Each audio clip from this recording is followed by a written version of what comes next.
అగస్త్య కథిత పుత్రప్రాప్తి వ్రతం. ఇంకను అగస్త్యుడిట్లు పలికెను, మహారాజా, పుత్రప్రాప్తి వ్రతమును మరి ఒక పుణ్యవ్రతం సంగ్రహంగా చెబుతాను విను.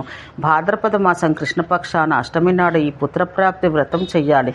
షష్ఠి నాడు సంకల్పించి సప్తమి నాడు దేవకీదేవి ఒడిలో ఉన్నవాడు తల్లుల నడుమ ఉన్నవాడగు శ్రీకృష్ణదేవుని అర్చించాలి. అష్టమి నాడు స్వచ్ఛమైన ప్రభాత కాలమున నిష్ట కలవాడే హరిని మునుపు చెప్పిన విధానంతో అర్చించాలి. పిమ్మట ఎవలు నల్లని నువ్వులో నెయ్యి కలిపిన పెరుగును హోమం చెయ్యాలి. భక్తితో శక్తిని అనుసరించి దక్షిణలో సొగచు బ్రాహ్మణులకు సంతర్పణ చెయ్యాలి. పిదప తానే మొదట ఒక మారేడు ఫలం తిని తర్వాత ఇష్టం అనుసరించి తైలపాకములను అన్ని రసములతో కూడిన వాడిని భుజించాలి.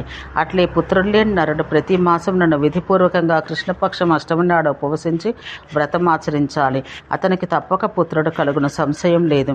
ఒక కథ వినవస్తున్నది. మునుపు ప్రతాపవంతుడకు సూరసేనుడని రాజు సంతానం లేనివాడై హిమవత్ పర్వతమున్న తపస్సు చేశాను. ఇట్లతడు తపస్సు చేయుచుండగా దేవుడు అతనికి ఈ వ్రతం గురించి ఉపదేశించను. అతడును దాన్ని చక్కగా చేసి పుత్రుని పొందెను. ఆ రాజర్షి అనేక యాగాలు చేసిన పుణ్యాత్ముడు వసుదేవుని కుమారునిగా పొంది పరమానందమందెను. ఇట్లు రాజా, నీకు కృష్ణాష్టమి గురించి తెలిపి తిని 7 గడిచిన పిదప కృష్ణ ప్రతిమలను రెండింటిని బ్రాహ్మణునికి దానమున సొగవలెను. పుత్రవ్రతమని దీని గురించి నీకు వివరించి తిని దీన్ని ఆచరించి నరుడు పాపములన్నింటి నుండి విడుదల పొందును అని వివరించెను.